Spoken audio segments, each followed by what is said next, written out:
to this, your worst nightmare.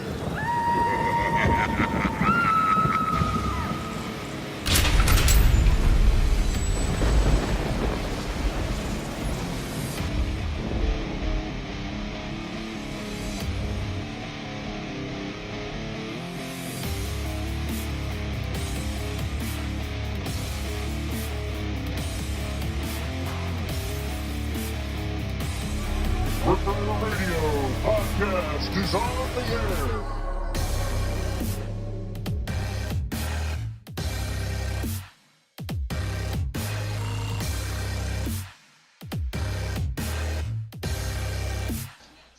Hello and welcome to this edition of the Ripper Radio podcast. I am your host, the Necromancer, as always, here at Ripper Radio.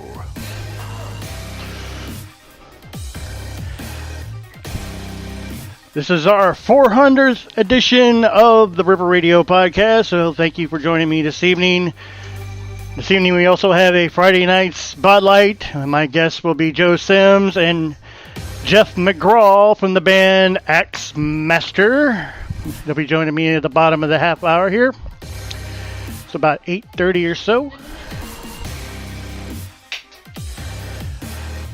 And as always, we got a lot of stuff to get to and a lot of bands to bring to you this evening, so let's don't waste any time. For the first time on the Ripper Radio podcast is Unto the Wolves. We're going to play stuff off their new album, Year One. We're going to start that off with Ragnarok from Unto the Wolves.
I have the ability.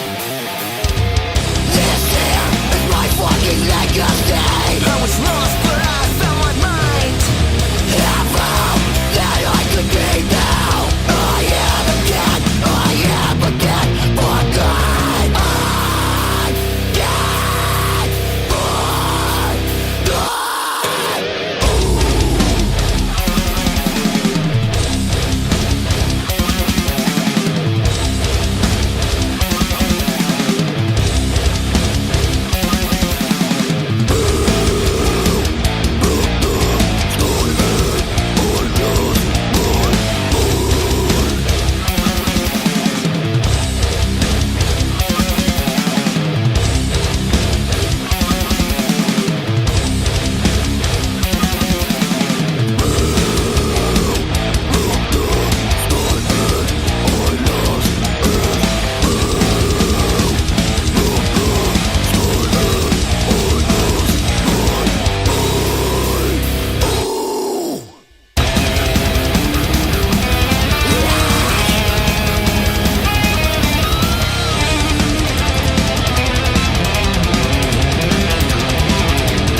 Alright, that was Divided We Stand with Witch. Before that we had Acts of Sin with My Legacy.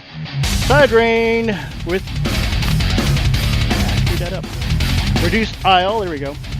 And we started the show off with Unto the Wolves with Ragnarok. We're just moments away from our spotlight. Featured artists Joe Sims and Geoff Mcgraw from Axemaster. But first we're going to play a couple songs from OLATHIA. This is Feel the Earth, and we're going to follow that up with Open Your Eyes. I cuts to you right now on your Ripper Radio Friday night podcast.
this is Chris E. from the band OLATHIA, and you are listening to Rippers Radio with Brian Dearth. Crank it up!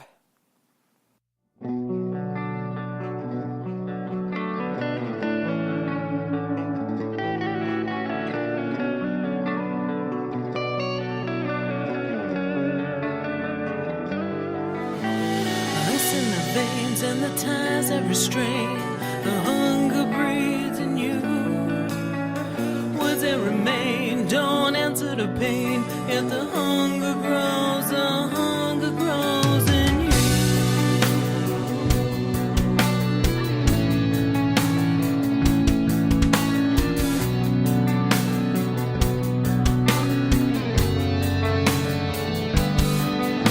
Skies that have healed won't open again. No one hears you call. Rips in the heart won't tear it apart. Stronger now, it was born in the flame of dark.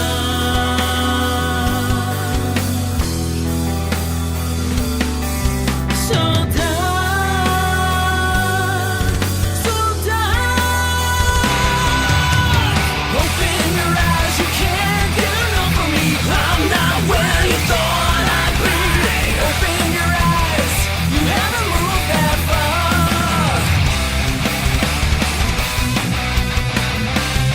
I'm new. You're true. Fuck you. I'm the monster inside of the mirror. Reflection staring back at you. I am the fire that burns you alive. I'm the last man standing. The moment before your next breath. I am original. I'm the one you won't forget.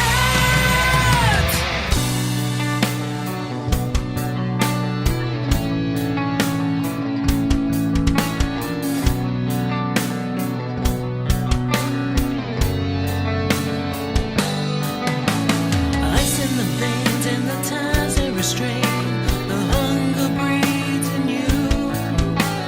Words that remain don't answer the pain. If the hunger grows in you.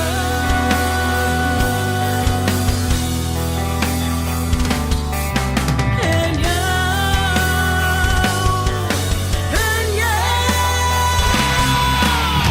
Open your eyes, you can't get enough of me. I'm not where you thought I'd be. Open your eyes, you haven't moved that far.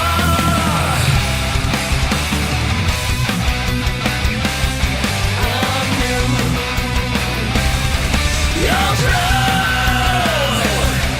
Fuck you. I'm the shadow and no one's really there. Like veil floating in the air. I can see right through you, 'cause there's nothing there to say. I'm still the last one standing. The moment you live to regret. I am the one that fucking gets into your head.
program is recommended for mature individuals and may contain material unsuitable for morons, cretins, and dishwipes.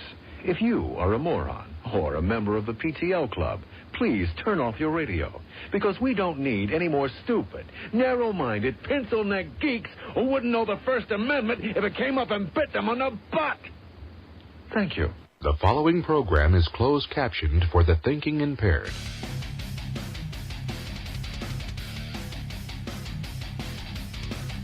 It's time for the Friday Night Spotlight on Ripper Radio. It's time for the Friday Night Spotlight. In this edition of the Friday Night Spotlight, I have Joe Sims and Geoff Mcgraw from the band Axmaster in the house. How you guys doing this evening?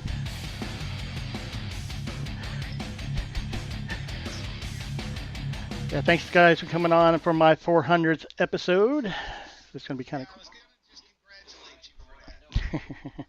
It's kind of hard to believe it's 400 episodes already. You guys were on the air a year and a half or so ago, back in May of 16. So it's time's flying. That's all I got to say about that. So a lot of things have changed since you guys were on the air with me. Would you like to give anybody an update on what's new with Axmaster since the last time you were on the show?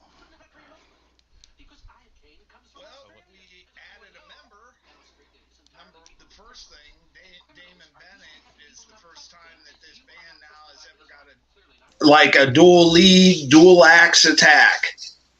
So that's a big deal. And Geoff, fill him in on the rest. Is there a rest?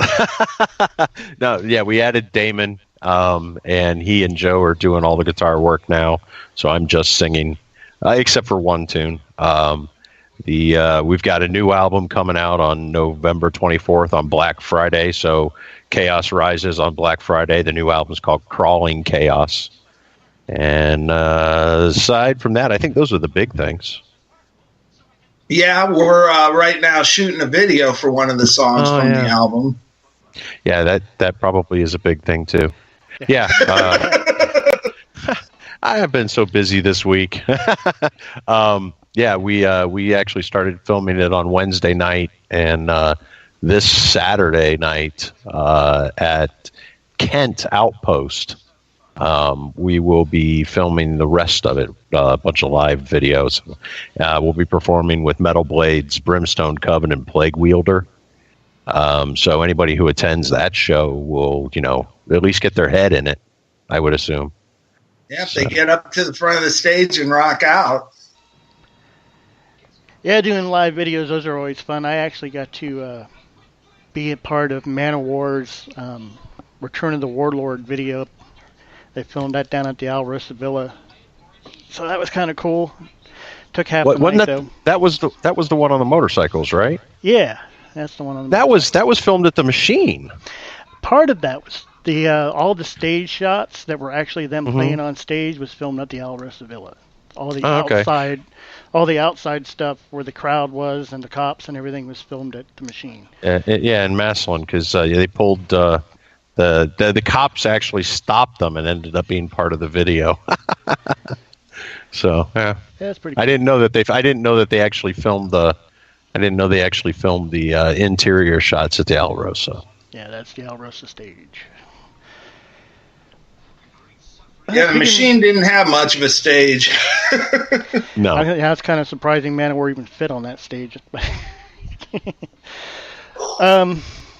Talking of the new album, this album has got a lot different sound to it. It's a lot heavier than your last release, I think. Want to delve into what you guys did to change your sound or your writing on this album? Well, on Overture to Madness, other than as far as the music goes, now Geoff wrote all the words, but as far as the music goes, that album was about as close to a solo album of mine as you could get, really. I mean, I wrote everything. I even wrote some of the drum and bass parts. And, it was just my vision. But then when, the band became fully active and we added Denny Archer on drums, we started writing stuff more together. So all of the songs really, for the most part, maybe like I would come up with the riffs, but I would play them for the riff for everybody and say, hey, you know, what do you think of it? If they dig it, then we started working on it and concocted the thing together. So it's more of a group collaboration this time. Yeah. Other than the song Geoff wrote, Shallow Grave, where he wrote most of the music and all the words, I wrote, like, I would just record demo songs in my studio to a click track and take them to burn CD, take them to practice, see if people liked, you know, the guys liked it. If they did, then we all got together and worked on arrangement, different ways to play things, bridges, stuff like that. So, yeah, everybody had a major role in the writing this time that nobody did the last time on the music. And Damon added the Dream Hypnotic track, too. That's all Damon. Oh, right. But, yeah, there was the writing difference was, I think, that. I don't think there was an intentional move towards being heavier. And some of the songs, I think, are heavier in some ways. Some of the songs, I think, are a little bit lighter. I mean, like, for instance, Bravado is a real tribute to, like, old new wave of British heavy metal, Judas Priest kind of stuff. And I don't see that as being overly heavy. But I think there's an eclectic mix of songs on this one, where the other one was pretty universal. Yeah, it depends on really how you define heavy. I think that there was more of a thrash tinge on Overture than there is on this one. A lot more quick chugging guitar parts. You know, this one here has got more guitar that is open and not, you know, every note being muted and chugged. So, and that difference really, it happened with me, and it wasn't intentional. It was just kind of the direction I naturally headed with the riffs I was writing. Now, nothing about any sort of difference was intentional. Cool. I'm just saying, like, the production wise, it's a lot heavier. Oh yeah. Well, the production was done differently. You know, an Overture, the whole production was done by me at my little studio, and at the time I really didn't have any experience at doing that. It took me forever. I mean, I put so many hours into that, man. It's sad how many hours I put into that. Yeah, but I'd wake up in the morning and he was still working on it. I'm like, dude, your ears have got to be shot by now. Go to bed. Yeah, like 5 a.m. Labor but on this album, we recorded the drums and bass at a good friend's studio who really did us up right. Great guy. And I took those tracks, recorded the guitar and the vocals, and threw in any of the sound effects we used, and I edited everything to make sure everything was totally tight.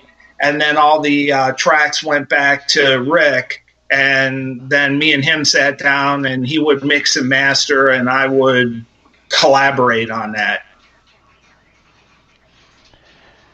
And it certainly made a difference on the sound on this album. Speaking of the album, I'm going to go ahead and play a song from it.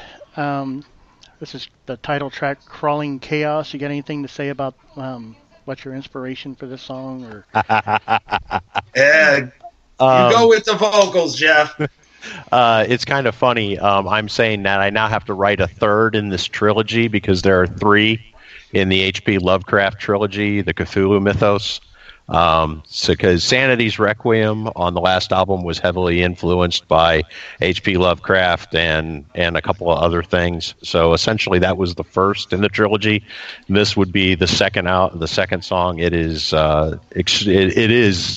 heavily influenced by H.P. Lovecraft. So this would be the second in the song. So now I have to write a third one because there are 3 stories in the H.P. Lovecraft Cthulhu mythos, and I guess I now feel the need to write a third one to round that out. So that'll probably be on the next album. But H.P. Lovecraft. So this would be Yeah, this particular song is my favorite all-time song I've ever been a part of writing or recording. Yeah, I noticed this is the one that hit me the most the first time I went through your album, and that's pretty much why I picked it to play it the first time on the radio here at Ripper Radio. So, without further ado, this is Crawling Chaos.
Monolith,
Hey, we're back with Axe Master.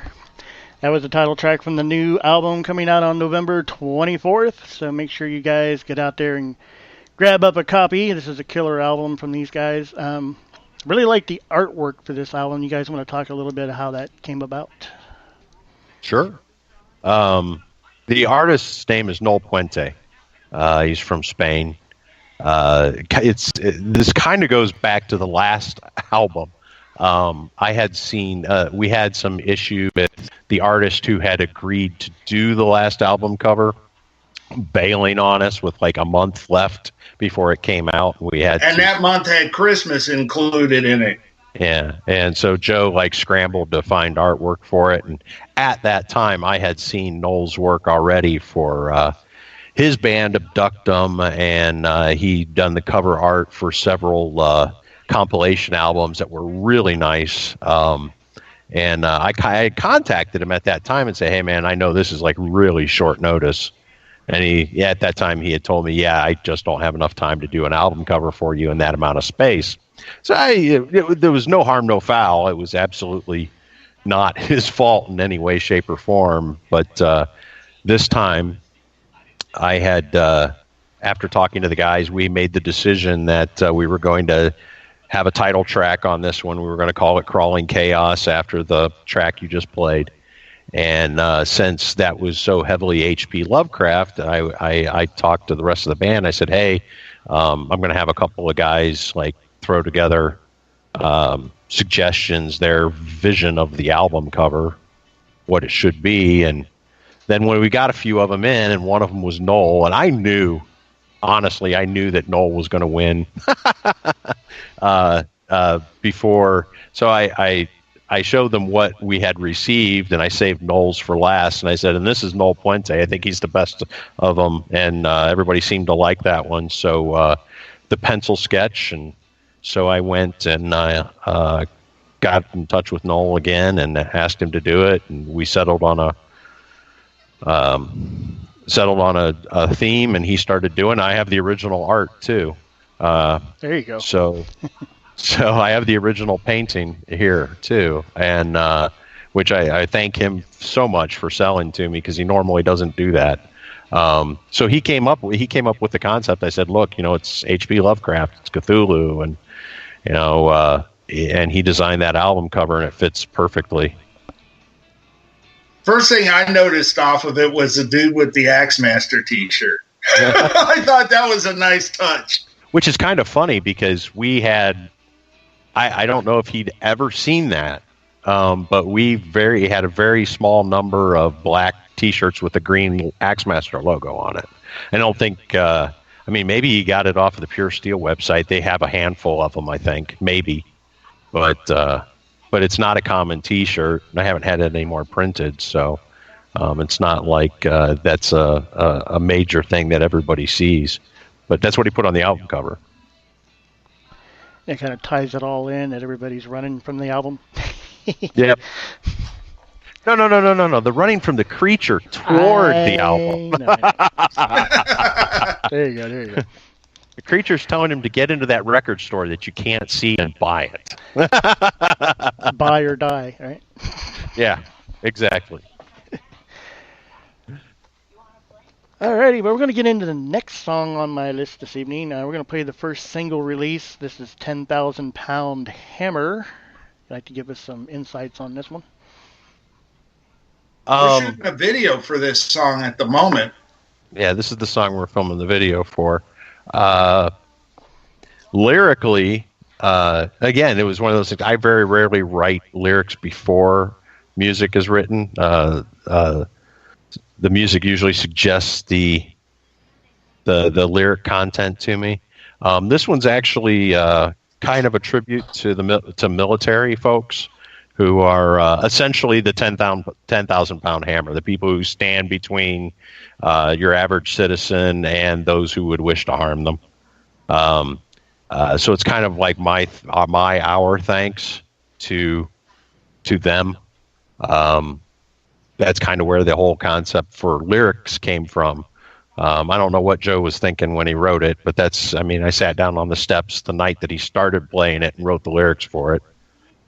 Yeah, I mean, I was just jamming with a friend who wanted me to come over and, just jam for a little while just for fun. And right there, I just out of nowhere came up with, like, I'd say about 75% of the song just out of nowhere. So sometimes I thank you, Tate. Thank you, Tater Snot. Yeah, sometimes jam sessions create the best kind of music because it's all about feeling and from the heart kind of stuff. Yeah, it's strange though. I usually don't write that way. I usually write when I'm just screwing around at home, warming up to rehearse, something like that, and I come up with a riff and record it real fast. It's how I usually do it. But that one there, he was just like, play something. I'm like, okay, so I play. I'm usually not good at doing that, but it just kind of hit me.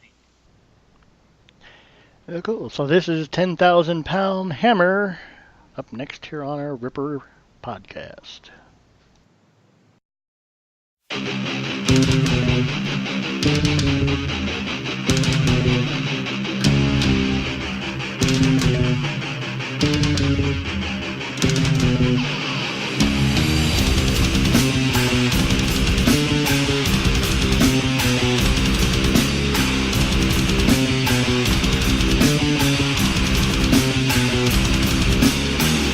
Precision guided, targeted pain.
All right, we're back here with Axemaster on this Friday night.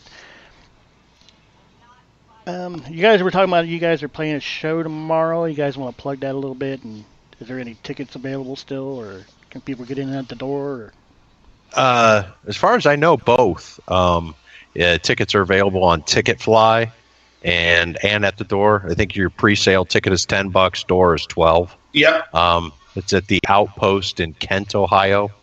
And we're opening the night, and Plague Wielder and Brimstone Coven from Metal Blade Records are also they're the other bands. The headliners. What do you call that? Yeah, we hit the headliners. stage. Yeah, we hit the stage around 9:00. yeah. We'll be on about 9:00. We'll be filming the last parts of our new music video during that show. And so if you're there, you might get in it. Yeah, get up in front of the stage. That'll kind of ass off. That kind of won't be our call. That'll be the production company taking care of that. But still, you still might be in it. and it'll be the first show at which we will have the new album available. Bonus. Yeah, we got advance copies, and we got permission from the label to go ahead and sell them at this show, even though it's 6 days before the actual release date. Yeah. Yeah, I'm sure Steel seems to be a pretty good, cool guys. I get a lot of stuff from them, and they work with me pretty well, so I could see them doing that. They've always been. Actually, I owe, especially Andreas of Pure Steel, a lot of thanks, because the guy who helped us get the deal with them, he told me that they do not like their bands doing their own recordings, because he said you would not believe the crap that they've had come in that bands want to put on an album. I mean, crap sound-wise. And they knew when they signed us that the first album, that Overture, it was being done by me at my studio, and they put the faith in me that I could deliver and at least indie label quality sound recording, and working on an ungodly amount of hours, I was able to do it. So, I really appreciate the faith they put in me to be, that I could do that. Yeah, I've gotten a lot of submissions here and there, and sometimes you're like, these guys are on a label and they sound like they're like being recorded on a boombox or something, and it's like, okay, why would you release that? I won't say any names, but actually, recently I heard a couple of bands that are, somewhat legendary in the underground scene that I hadn't heard a couple of their albums that were on labels, and I went to YouTube and listened to a couple of songs, and it's like, my God. Yeah, I mean, and they were recent, like within the last 5-10 years. They did not sound very good at all. Well, I won't say names, but I was surprised. I think because back in the day, we didn't care. I mean, honestly, there are so many undergroundly popular albums that had production quality that was in the toilet. But like our Death Before Dishonor album. So I mean, honestly, good God, I mean, how many people were out looking for No Life to Leather, and that is a horrendously sounding release, even though it's completely non-label quality or anything like that. I mean, it was a horrendous sounding release, but everybody wanted it. Yep. So I guess it just depends. It really honestly depends on the band, on what you're willing to put up with. Well, yeah, I've noticed usually it was a lot different in the 80s. You could get away with more than you can really nowadays in the general market. Nowadays, people expect, digital perfection. Pro Tools. Not so much underground metalheads, but, just music fans in general. or we're all kind of spoiled now. We like good production Yeah. sound, you know. But I can Yeah. understand like underground punk or something like that. But when you're on a decent like indie label and all the other albums they put out are really cool sounding, and then this one like Norwegian black metal band album comes out, and you're like, and it sounds like somebody recorded it on a boombox, and I'm like, I can't hear that. But that's what Norwegian black metal is supposed to sound like. I know. But there's other ones that don't sound that. They actually take the time and spend some money, and Yeah. when the guitars are all mixed in so bad you can't even hear them over the snare drum, it's like, why even bother being there? This is my little pet peeve. But off my soapbox now. As doing a radio show, I can definitely understand that. Yeah, because I want to promote people who are really into music too, and you know, this I don't want to sit there and listen to it, and if I don't want to hear it, I don't want to put it out there for anybody else to hear either. So I don't know. If I could go back and remix it for him, I would.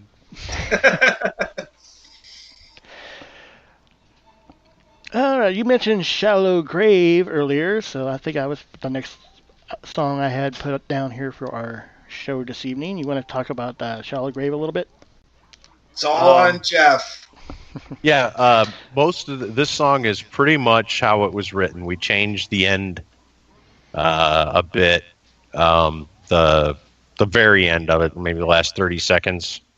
We changed from the way I had originally written it, and of course we Joe and Damon added in the lead guitars, and everybody else wrote their parts. But the song itself is as it was pretty much written. This is one of the strangest for me, because it got written over a period of 8 to 10 years.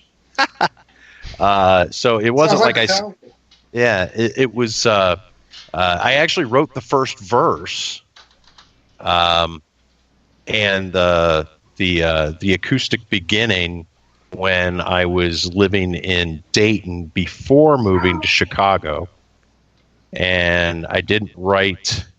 And then I wrote the rest of the lyrics after moving back to Dayton. And Yeah, I then, remember. And then after that, I didn't complete the song until moving back here. So it was a period of 8 to 10 years over which it got written. And technically even a little bit longer than that, since the last 30 seconds got changed while in this band. So, maybe 12 years total. But I really like it. I like the way essentially the song is a surreal nightmare. The lyrics are intended to talk about somebody who is okay. The beginning of the song, guy is disturbed that this person that it was important to him has died, and then by the second verse he's waking up and he's realizing something is wrong. And third verse, he knows that he is dead too. So it's kind of a surreal nightmare kind of thing. Yeah, when we were working on Overture and we had only known each other a couple to a few months, he was messing around and played the main verse riff of the tune, and I was like, dude, for the next album we're going to use this. I was impressed by it right off the bat, just by listening to just one riff. It's one of my favorite tunes to play live. Cool. So this is "Shallow Grave," and that comes to you right now on our Friday night Spotlight Ripper podcast.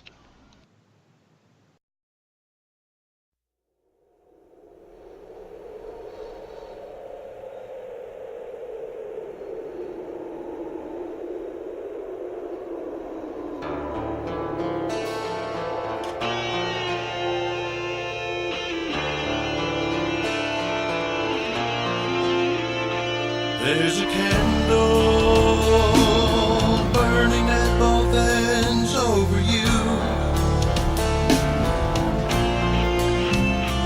There's a window that it burns within, it's true.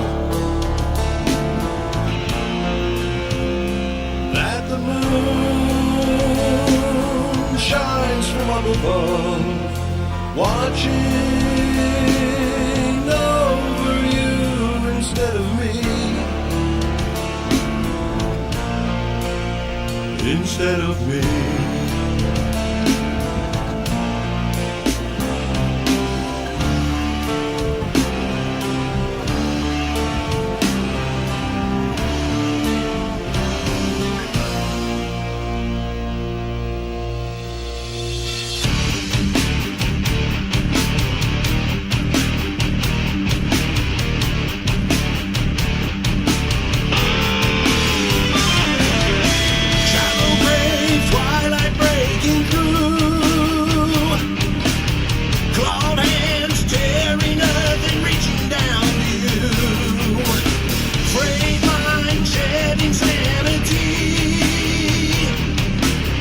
Waking in a trance, you're lying next to me.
And we're back.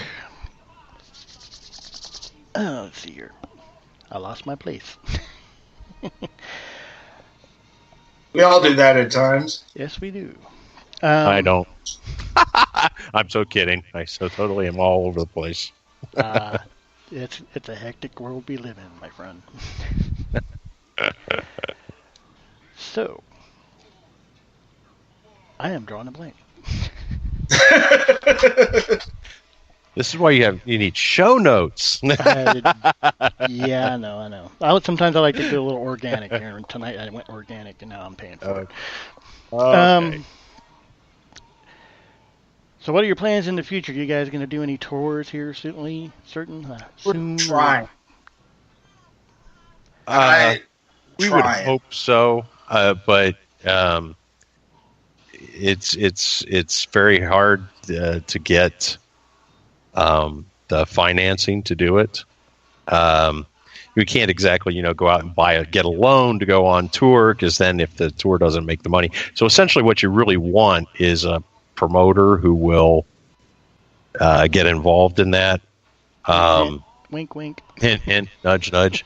And not, again, is not to mention names or anything like that, because that's not the point of this. But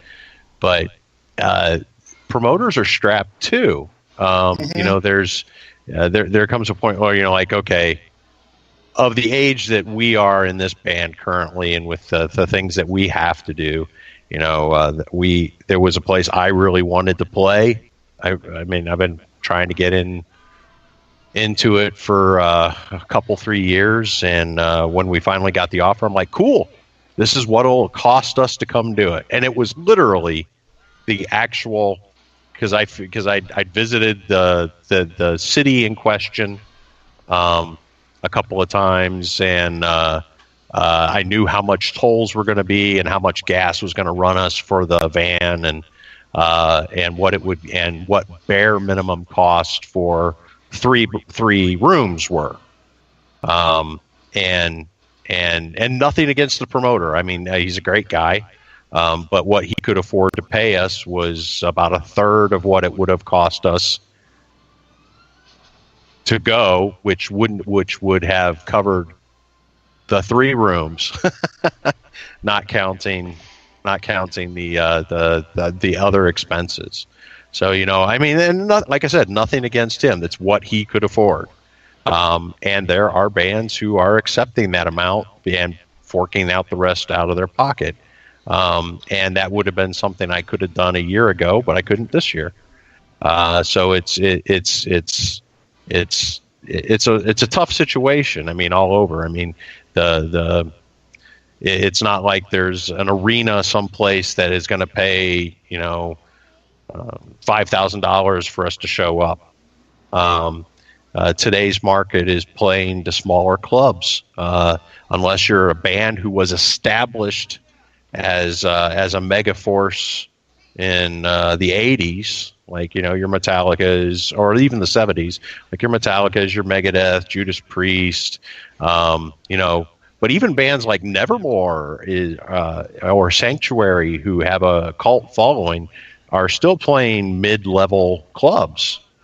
And those mid-level clubs are not going to be able to crank out $5,000 for a single band to go play.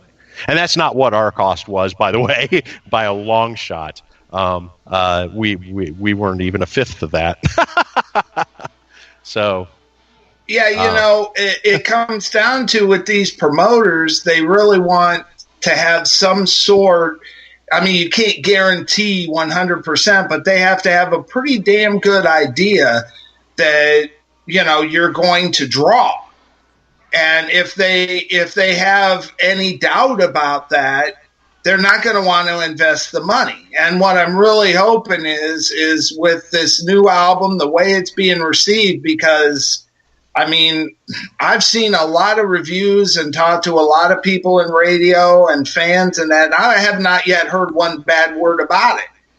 So, I'm hoping that it takes us to a level of notoriety that would more suggest that we would draw, and would be more security for promoters and let them loosen up the purse strings a little bit. You almost have to be a guaranteed, hey, I'm going to sell 500 tickets but venues, and not all of them. So this is not meant to like single anybody out, but venues learned in the 80s and the 90s that there was a lot of, they could get away with not advertising. And there's a lot of venues that don't advertise anywhere but their club. So they get the same people. They rely on local bands to sell tickets to the same people over and over again in order to bring people into the club. But won't advertise on radio or in the newspaper. And I get it. They have to keep their costs down. But at the same time, sometimes you do have to spend money to make money. that goes for us too. I mean, you know, there may come a point where we actually have to dig down deep and decide whether, you know, if going on a 10-state tour is going to be, you know, worth shelling out 10 grand out of our pockets to potentially not make it back. I guess we'll see.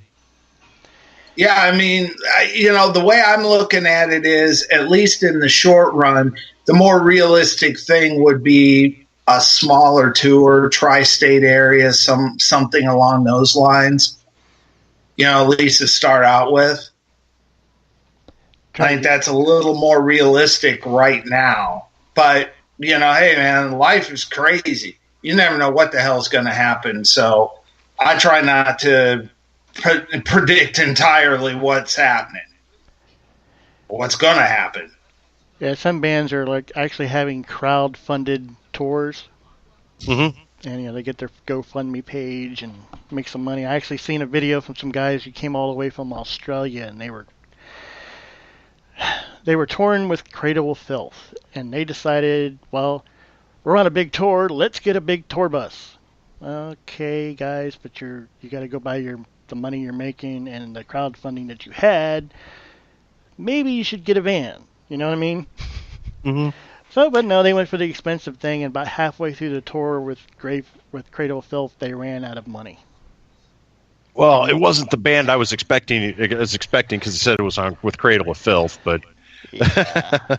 But, you know, and now they're on Facebook, you know, asking people to fund more money, and I'm like, well, you screwed yourself. You wanted to live the big rock star lifestyle, and if you're opening for Cradle of Filth on a major tour, you're getting decent money. You're not getting big time money, but why did you have to rent that big tour bus? Well, I don't think most people do that at all anymore. Yeah, I mean, this is a business. You know, you got to look at, you know, something like a tour, you know, in a business mentality. And if you don't, it's gonna bite you in the ass like it obviously did with them. But I mean, big ass tour bus is, you know, Cheap. no, even renting them, you're talking Couple thousand. tens of thousands of dollars over the length of a tour.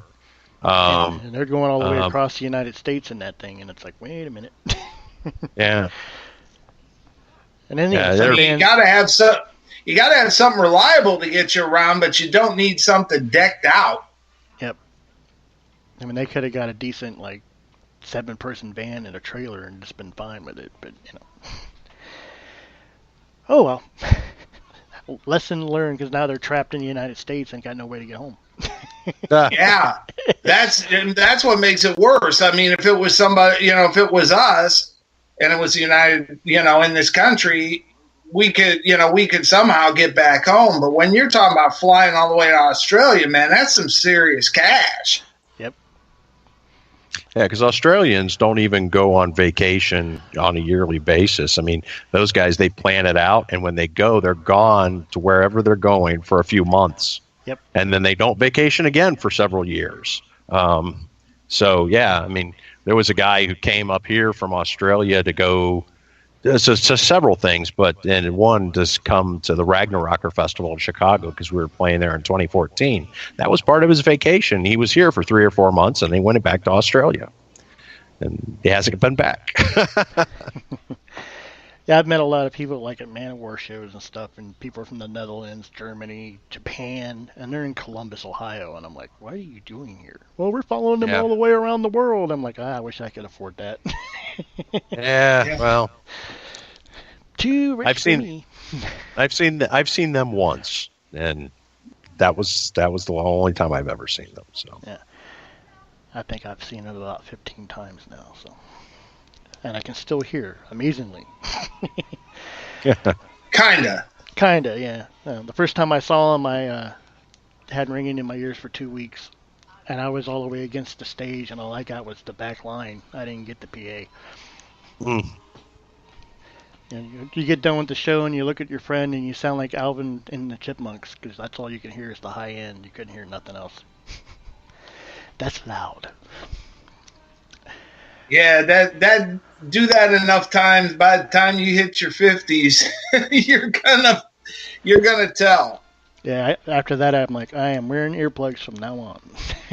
Yep. Well, hell, talk to Brian Johnson about that. All right, Yeah, we're going to go into our next song. This is Acts of Evil. You guys want to talk a little bit about this one? Well, Not Geoff, sure. Jeff's been paranoid about this song. I would think. What's the other single? You know, they're Yeah, he's afraid that his lyrical content are going to piss off some of the wrong people. that's what metal's about, you know. Yeah, I actually, But these people you don't really want to piss off. I actually, it's about extremism in any form, and the hypocrisy that's within that. There are some lyrics in it that target specific group. I did ask the band before I finished writing it if it was okay if I wrote it, and they all said okay, so I did. But there are some lyrics in it that reference specific groups. But essentially, it's about extremism and how by adhering to it's my way or the highway kind of mentality, that we end up just making everything worse. You can't. There's a line that you come to where we take vengeance too far. And when that vengeance is fueled by religious beliefs, whether it was the Christians in the Crusades, or whether it's today with today's terrorists, you're cutting the heads off of people because you're mad at a government. It's not gonna. That kind of thing never works. It only angers the opposite side and leads to more violence. I am not a peacenik. I don't believe in turning the cheek twice. You know, you do it once, fine, but you know, if you keep being abused, you don't allow yourself to be put in that situation. I'm not the guy who goes like, you know, no guns, but you know, cutting the head off of somebody who happens to be from a country or that's not going to do you any good. It's you just made somebody else angry, extenuated. It's an escalation. So essentially, that's kind of what the song is about. Like I said, it does mention specific groups within the lyrics, but it applies to everyone. Yeah, the title actually was kind of a play on words. If you think about the term axis of evil, yeah, there is a reference to World War II and the Axis, the AXIS.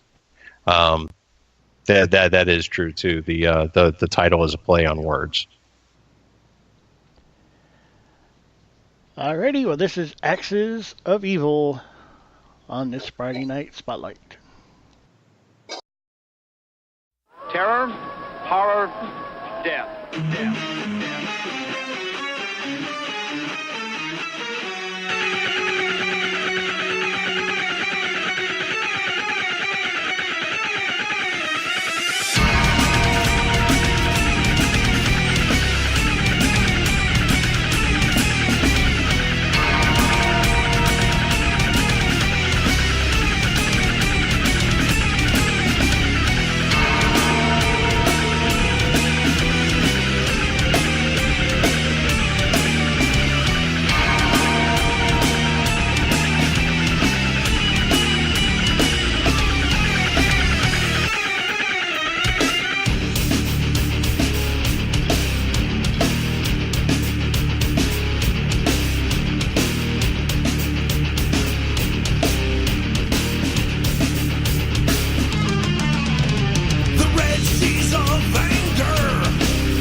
the seeds of hate.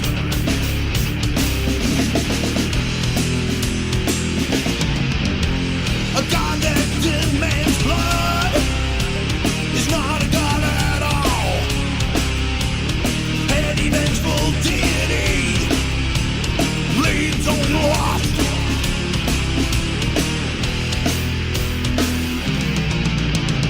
Axes of evil, inventions taking heads, bathed in blood of fallen heroes. In hypocrisy you rest.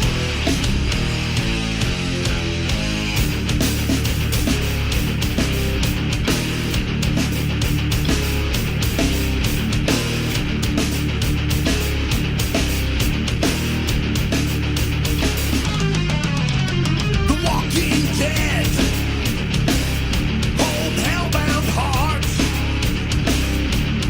feeding on the victim's terror, their own souls lost.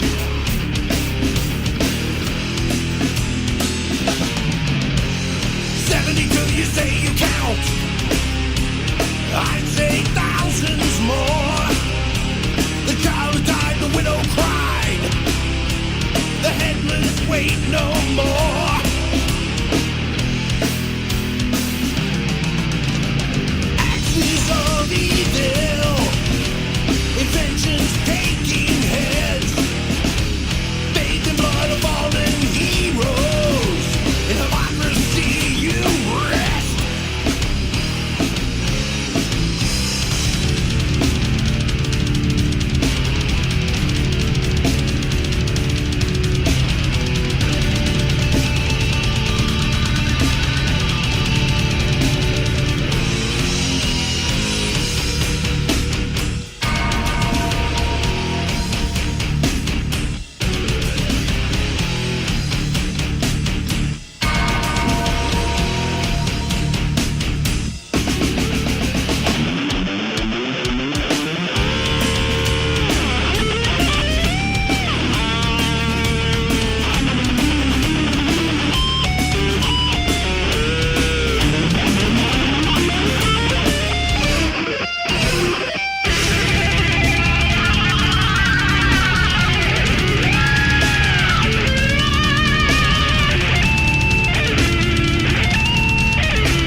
I used to play in. Sorry, guys. Should have gave you a warning. That just threw me off again. So you guys got anything like you like to say about the scene that's going around as far as musical attitudes and people's idea of how music is today? Gravy. Picking your brain. Yeah, I mean, our local scene, I mean, it definitely could be better, but it could be worse too. I mean, I've heard of bands being their local scene, there was basically nowhere to play, period. At least around here, there are some places to play, even though some of them are kind of falling by the wayside lately over the last few years. But, yeah, I do think that people as a whole respect original bands actually a little more than they did in the 80s. That's probably the best thing I could say about it. I don't know about that. I think Just my personal experience. The popularity of cover and tribute bands over original bands has always baffled me. Yeah, me too. I don't like to go see a band perform other people's music. But when I do, they always seem to pack a place out. And it's nothing against the players. I mean, they're doing what they want to do. A couple members of our band are in tribute bands. Yeah. But I just don't. It's not something I have ever enjoyed. I get bored with a cover or a tribute band very quickly. And I don't understand the mentality of the mentality that goes, I want to go out and see a band who's going to play my favorite songs, but they're not. It might as well be a jukebox to me, and that is massively more popular than original bands these days to a large extent. Well, they always have been, Yeah, at least since I came into the scene in like '85. But I think it's even becoming more so now because of the smaller number of venues and the large number of tribute bands that are out there. I mean, you see more and more of it, and people will pay to see those bands, and they won't necessarily go out to see. And I personally would much rather pay to see an original band, even if I've never heard of them before. If you're good, I'll buy your CD while I'm there. Yeah, and I mean, I've got, obviously nothing against tribute bands. Our our bass player, drummer, and other guitar player all play in tribute. But as far as playing in one is concerned, to be honest, and I've told a lot of people this, just for me, songwriting is my favorite thing above everything else. I absolutely love to do it. It's what I take pride in. And, it's one of the big reasons why I've stuck being a musician all these years. And if somebody told me that, okay, you could never write music again, but you could play in a tribute band that will travel all over the United States and make you buku bucks, I'd quit playing before I'd only be able to play in a tribute band. Yeah. It's just not something I personally dig. But as far as attitude goes, I think I can't be 100% sure how much it is, but I think there's a devaluation of original music. People don't put as much stock and value in it as we used to. But that's not because of heavy metal or that's everything. Mm-hmm. That's an across the board kind of deal. There used to be a community that revolved around concerts and live shows and going to see a band that was original. That used to be the thing. You did that because not necessarily because it was cool, but because there was an interest, and that interest is flagged. I never saw that. Well, think on what about part it. Of the country you're in. Yeah, think about it. I mean, how much you used to go play at Ramones in this area, and every time I attended a show at Ramones, there was enough of a crowd to half or better fill that dance floor, and that's kind of hard to achieve. That's kind of hard to achieve in a lot of places now. Of course, but that's the whole. That's again the part of the devaluation kind of thing. It also you have to pile all those other things onto it now too, where people are afraid to go out to events because what if this event might get shot at or trouble might start. So there's a lot of things that all fall into that, but I would like to see that sense of community come back stronger. There are groups that are trying to do that. The NYDM and groups like it who are trying to bring back the community part of music. But as of yet, it hasn't succeeded. There's been a little bit of change, but it hasn't come back yet. Well, the reason why I said what I said earlier was because just me personally, when I talk to people and things like that, the people that I've talked to seem to be a little bit more impressed about that somebody is in an original band and is with a signed band than they were when we were signed in the 80s. They just seem to have more interest. But that's just my personal experience.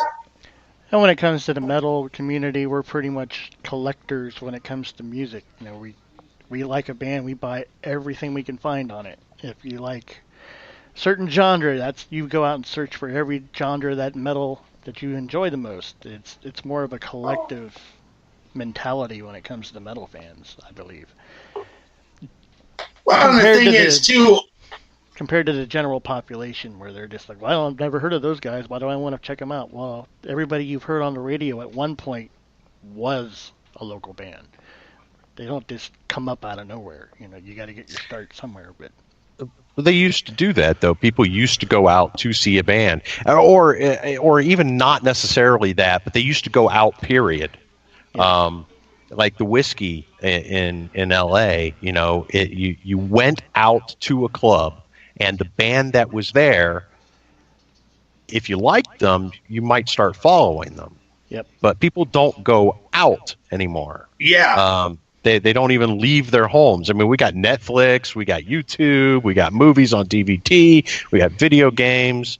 You know, it's a situation in which it's not as valuable as it used to be. I mean, after this is over, I'm headed out tonight to a club who's got a couple of bands playing, and I'm taking a whole bunch of Toys for Tots. But people don't do that. They don't go out. They stay in. And I think that's a lot more prevalent in this country than, say, in Europe. Yeah, it's big. Yeah, Europe they still go out to the local pub and have a pint with their friends and listen to a band. Mm-hmm. There's still an active community revolving around their nightlife. The festival circuit, even the smaller ones. You know, the people go to those festivals, to a couple of them by the tens of thousands. You know, and there are people over there who travel from festival to festival to festival. But over here, you only hear of a couple good big festivals, you know, Rock on the Range, maybe Rocklahoma. But most of the festivals here are smaller, like the Hollow Fest or, you know, things like that. Milwaukee Metal Festival. And yeah. Ink and the Clink here is getting pretty big. Every year they've improved it, so it's pretty cool that you get to go and tour the haunted prison, and tattoos are going on. It's kind of a different feel. It's not like they have like a limit that they can have there every day, because it's the historical society. We don't want the place trashed, so but, yeah. But you know, it's getting pretty big. I've been there a couple times now and had a lot of fun. I've met a few bands that I play now, and becoming kind of a community here every year, so it's getting cool. That's pretty awesome. So we need to get you anytime here. Anytime I hear of a festival in this country actually doing better and raising up, I'm psyched about it. Well, you know, it's a tattoo and a music fest together, so you got kind of the meld between the two kind of crowds. And there's all kinds of vendors there and stuff too that sell merchandise and oddities and different things. So it's pretty cool. Yeah, sounds like something to look into. The guy who runs it, his name is Rick Fields, and if you look at the Whiskey Warehouse on Facebook, you can get a hold of him and see that here in Mansfield. So I think he's probably going to start booking again here soon. Cool. All right, well, I'm going to play one more song before we wrap this up. This is your remake of Death Before Dishonor. You want to talk about that a little bit? Yeah, this one's on me. This is one of the two songs that I wrote the words for a while ago. The tune was always something that we played back in the day, every show, even up till even in the early days when the band became The Awakening, we played it. We still do. Yeah, it was one of the most popular tunes live back in the day. And it's not in the original version. We made several changes to the tune musically. Lyrically, it's the same, but musically, we changed around a few things, and I think made it a lot cooler and more interesting. So it's got our stank on it, but the actual song I wrote back in like 1987 or 86, and it was it's been one of the staples of this band for a long time. And I, because of that, I figured, well, why don't we play it, back a few years ago. And then when we started figuring out what we were going to put on this album, we decided to go ahead and throw that one on here too. The album that it came on, self-titled Death Before Dishonor, the recording was crapola, but the album did really well, surprisingly enough. It got great reviews worldwide. I always wondered how this band would be right now if that album was professionally recorded, because even that crap recording got fantastic reviews everywhere. But I thought it's kind of cool, kind of show respect for the past and, the band as it was back in the day. But, put our little extra type of feel to the song, and Geoff, the way he sings it is different. And the way Denny played, the drums is different. And, we changed a little bit in the riffs themselves. So it's our song. It's the current Axemaster song in a way, and it's in a way from 1986 or 87, which I think is a nice, cool blend. It shows respect to roots, but at the same time shows how we've progressed as musicians over the years.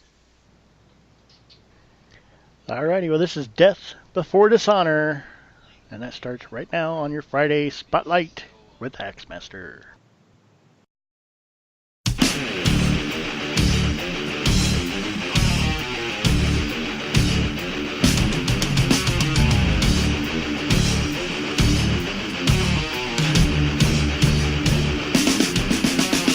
We all live to die in our own fantasy. No place to hide. It's your destiny. Yeah.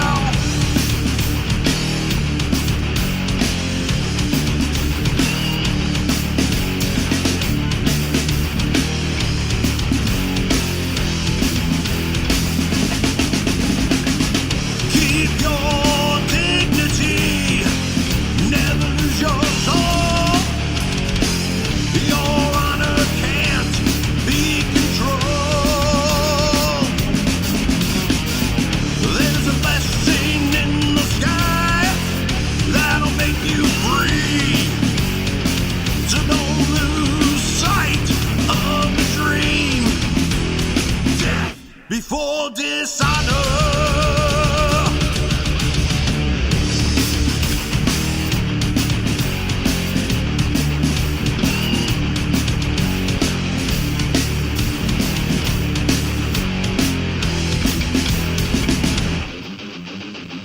Living a lie ain't life at all. Just a masquerade before the fall. Take a look at the way you are. Take a look through the eyes of death. Did you go the right way? Were you twisted into blasphemy? Did I hear you say death before dishonor?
And we're back here with Axe Master. Really appreciate you guys coming in on my show this evening for the 400th episode. And I look forward to anniversary. Anniversary. 500 is getting here quick. 100 more shows, and I'm 500. I'm going to try to do something big for that too. Like a final plug for like your websites or how they can pre-order your album or anything like that nature. Sure. What? Website is axemasterofficial.com, and you can find the links to all the Facebooks and Twitters on that main page. You can pre-order the album by going to puresteel-records.com. They do all the pre-ordering there.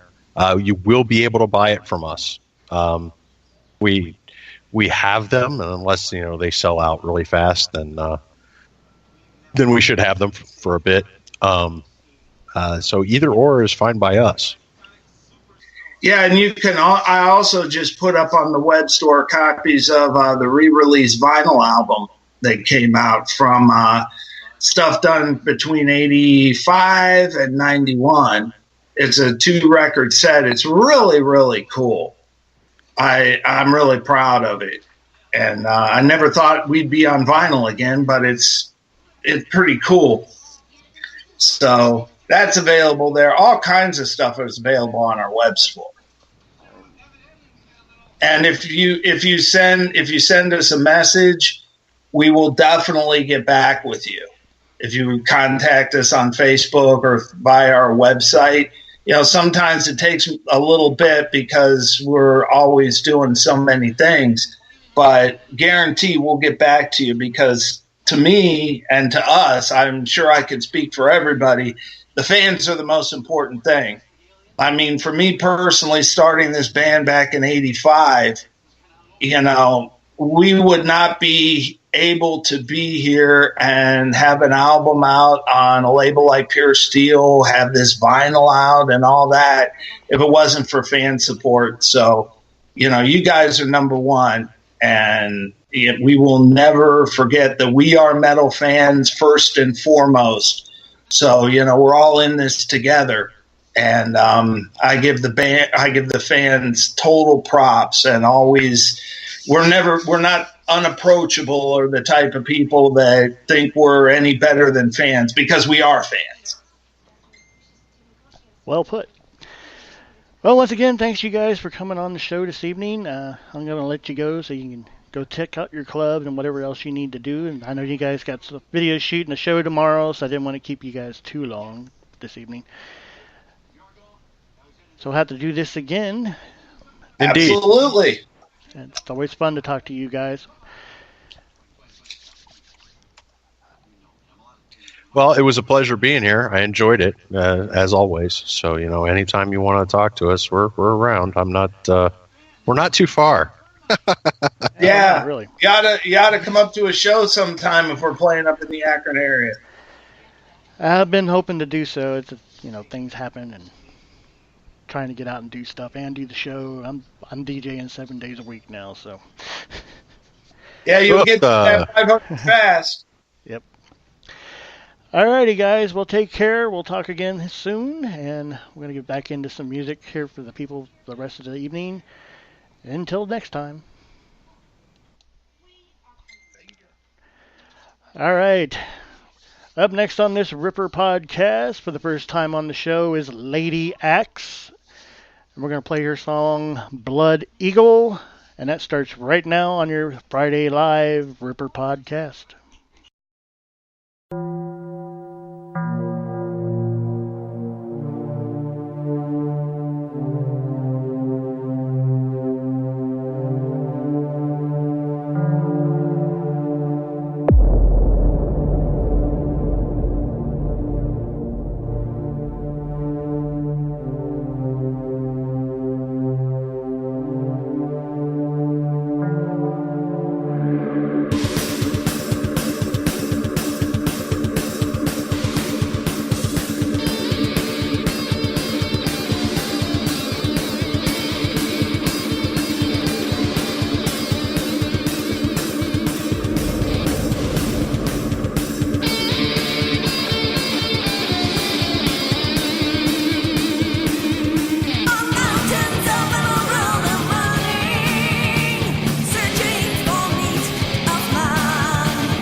grazing on meat of man.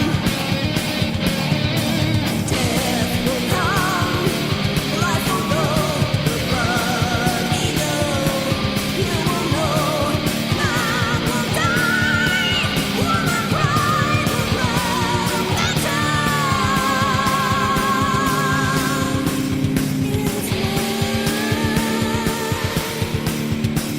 Bring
stroke a drill. Feels like we're destined for heaven, but we're speeding to hell. Fly through the night sky, stealing the stars. And an orgy of Venus and a party of Mars. Midnight strikes with power of the total submission. Lose all inhibitions as you lose control. Relinquish my quest, the virgin souls. Go beware, go down, go beware. Are you scared? Are you scared? Are you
demands your neck on Ripper Radio.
Hi, I'm Gareth. I'm Faker. We're from XEROSUN.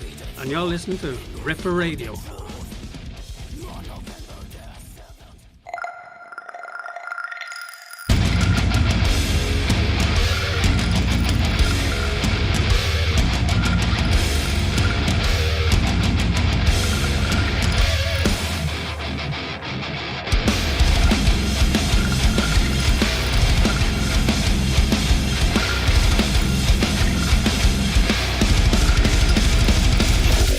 Step myself across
Alright, that was XEROSUN with I Spared Hundreds. Before that we had GRAVEHUFFER with Kill for Sport, Devil Speak with Unearthed Hell, Demon Boy with My Coffin, Lady Beast with Vicious Breed, and we started that block of music off with Lady Axe and Blood Eagle.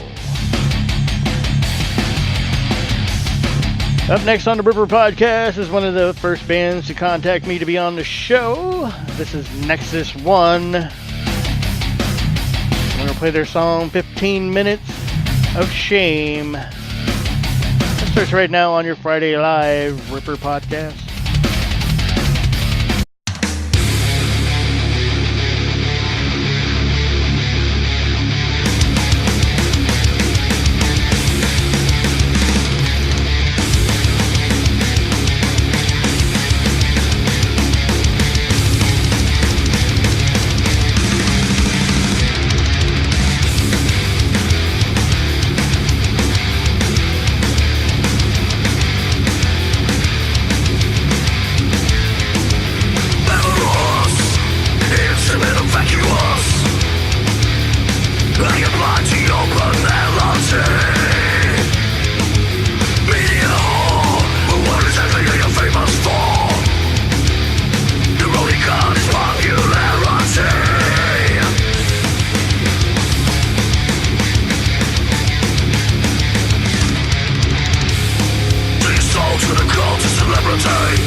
Today's top stories in the news are bomb threats downtown, it seems as if the water supply on the northeast side is contaminated, and we have a beef epidemic upon us.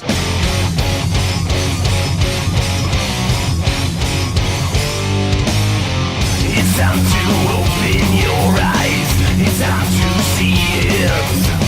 It's time to open your mind and stop believing. Wait for the moment. Wait for the day. Close your eyes one more time and watch your life waste away. There's more than you'll ever need. There's more than you'll ever dream.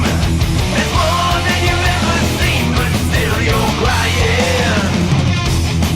It's worse than a distant scream. It's worse than the darkest dream. It's worse than you've ever seen, and yes, you're dying. Dying. Dying. Dying. Dying. Every time I run and hide, I feel so sick, it's like it's taunting me. Every time I try to fly, I can't escape what lies in front of me. I can't escape what lies in front of me. Can't escape what lies in front of me. Fear, how we control you, how we mold you, how we keep you all in check. You've seen the broken disguise, can you believe it? Not such a fucking surprise, this mountain of shit. Wait for your one chance and make them pay. Close the door one last time and put them in their grave. There's more than you'll ever need. There's more than you'll ever dream. There's more than you've ever seen, but still you're crying. It's worse than a distant scream. It's worse than the darkest dream. It's worse than you've ever seen, and yes, you're dying. Dying.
Alright, that was Final Try with This Is How. Before that we had Enemy with Selling Fear, Habitual Sins with Far Beyond Hades, Horehound with Mope, Powerhouse with Project X, and we started the final block of music out with Nexus 1 and 15 Minutes of Shame.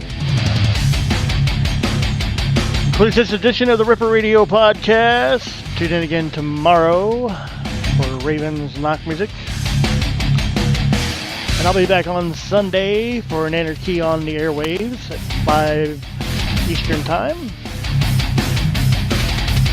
Thanks again for Joe Sims and Geoff Mcgraw for joining me this evening. Really cool interview with those guys. Always fun to have them on the air.